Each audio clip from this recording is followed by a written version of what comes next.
Hi there, welcome to Towan Talks Cardfight. Today I'm going to be doing a little discussion on the value of a card. This isn't the monetary value, but the actual card value of a couple of the new cards that have come out in the set that's just come out, so BT17E. I've had a lot of discussions with a lot of different Granblue players about this, and this I'll be covering the worth of the two Legion sets, being Pinot Noir and Pinot Blanc, and also Negrobolt and Ghoul Dragon, and the value of these cards and why they are, why you should run them, why you shouldn't run them, the pros and cons, and the different reasoning behind the deck and the different cards. So if you haven't played Granblue before, they're a toolbox deck. They use the drop zone to create card advantage. They use it as a secondary hand in some cases. They call units from the drop zone.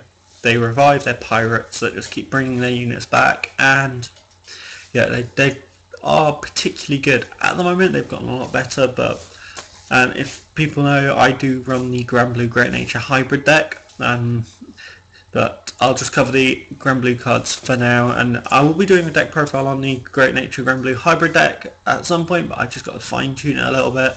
There's a couple of new things I'm thinking of using, but yeah, this is about Pinot Noir and Witch Doctor. Okay, let's start by looking at the cards. Right, first up we have Pinot Blanc and Pinot Noir. These cards are actually really good. Pinot Noir gets a lot of bad rap because people say it's not as good as the other Legion. I'll just go through the skills for you. The Legion mates, Pinot Blanc, this card's amazing. When you perform Legion, you can counterblast one and call it from a drop zone. So you can just tech it into any deck which has issues with field at all, that has a Legion in it. So you can pop it in Metal Bugs if you wanted, into Perdition, anything really. It's just a really useful card. So if you've got a deck which doesn't really use counterblast, like Regalia for instance, you can drop this in there. When you perform Legion, counterblast one, you've got a card on the field. It does really help in a lot of situations, a lot of different decks that need the support to create field. And but there are also a lot of decks that can't afford using counterblasts. Granblue, they don't like to use up all their counterblasts because they are a very counterblast heavy clan if played in the standard way.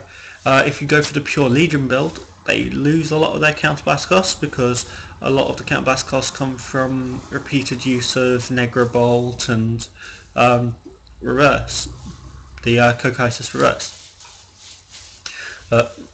If you use this card, you can use his, well, when he attacks, he's got Vanguard skill, he can retire a unit, gains plus 5k. So combined with Cease Rolling Banshee, you've got a 31k beat column very easily. It's just like a very easy column to create. Then you've got his Legion skill, which is when you perform Legion, you can mill the top 3 cards of your deck and then choose a unit from a drop zone and call it. The main reason why this skill is decent, like it's actually a really good skill, is you can use it if you have no unit in your drop zone. I mean, you can mill 3 and potentially have units get out. If it's a unit which you don't want to get out, you can call it. Say if it's the stand trigger, the new stand trigger, which you can check top 10, put a card from your drop zone into the, from there into your drop zone. If it's that, you can call it, activate the effect.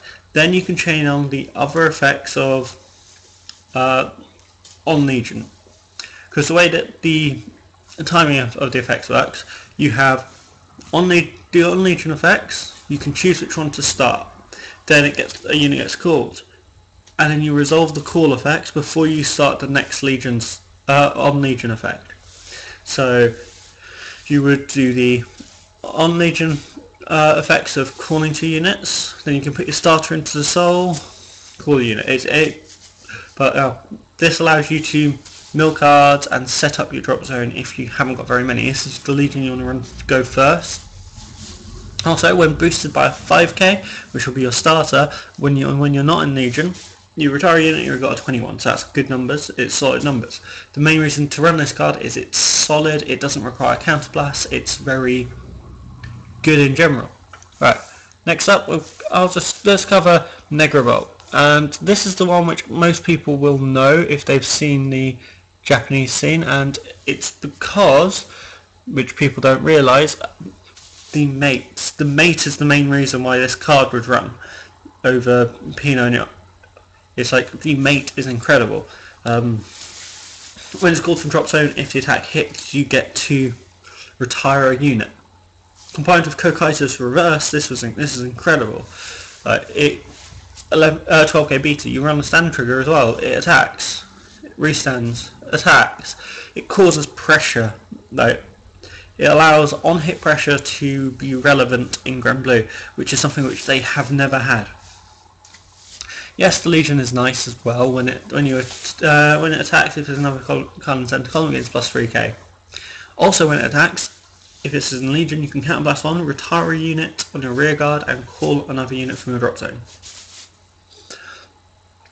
The reason why this is actually really good is you can, if you, depending on the deck you're running, you can retire, say, an 11k attacker that was in your front row to call out a grade 2.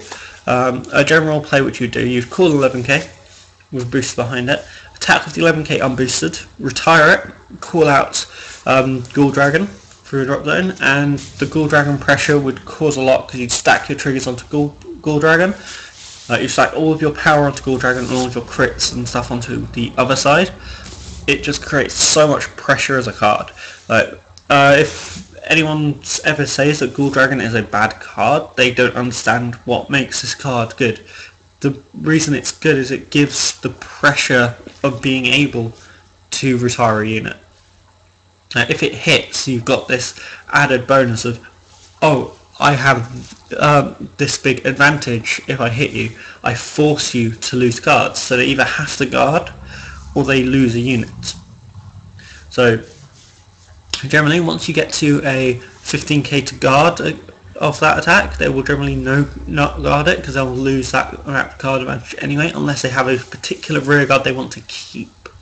That's what makes this Legion really good, and it's all because of the mate. And people completely ignore the fact that the mate causes so much pressure when they're building it in English and when people have been looking at the cards. The on-hit pressure of Ghoul Dragon is what makes this Legion good. It doesn't hit as good numbers as Peno. It takes a lot more work to hit numbers. It does consistently call more cards from the drop zone, yes, but it's very counterblast heavy. No, counterblast one to call one unit at the cost of retiring another unit while you're attacking. To be honest, a lot of other Granblue units could use that counterblast better, but it's a pretty balanced card. I would personally prefer that if it was Soul Blast 2, retire a unit, call a unit from drop zone. I think that would have been a bit more Granblue-ish, and I think it would have fitted the deck better, but then I think it could have also been a bit over the top, and then you wouldn't be able to do it as often. You'd have had to Legion more times, which would have been a bit more interesting in my opinion. But yeah, as a card set, the main reason why it's good is the mate is really good. So let's just compare the mates at the moment. Both mates are really good for different reasons, right? So Ghoul Dragon is really good for the pressure side, but then on the turn when you Legion, Pinot Blanc is good because it's a free-ish card onto your rear guard. You perform Legion, you can get as many Pinot Blancs as you want from a drop zone for a counterblast one for each card. So it's really got way too much potential as a card. Just the ability to just get a free call on this card. It's just got so much use that people generally ignore.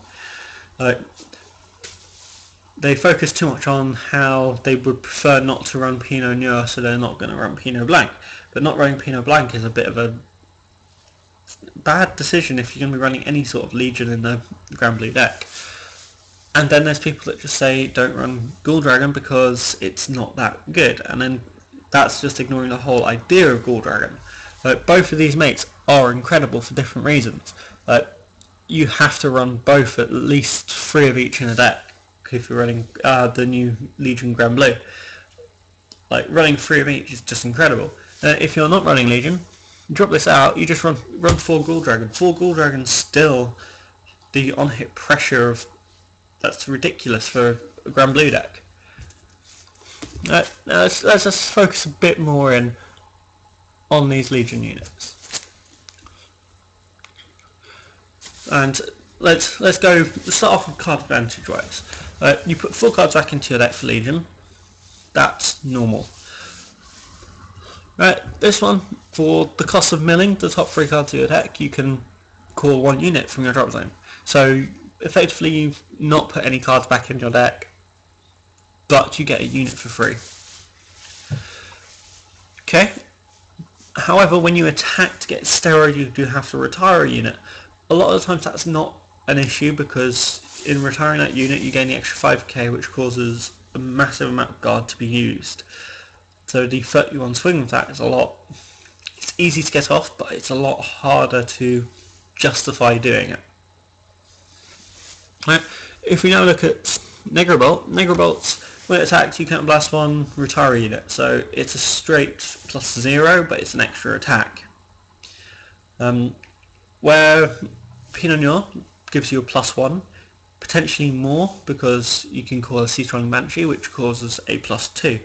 Negrobolt will only ever give you a +0 or a +1 if you're calling a Sea-Strolling Banshee, which is kind of where the card falls flat.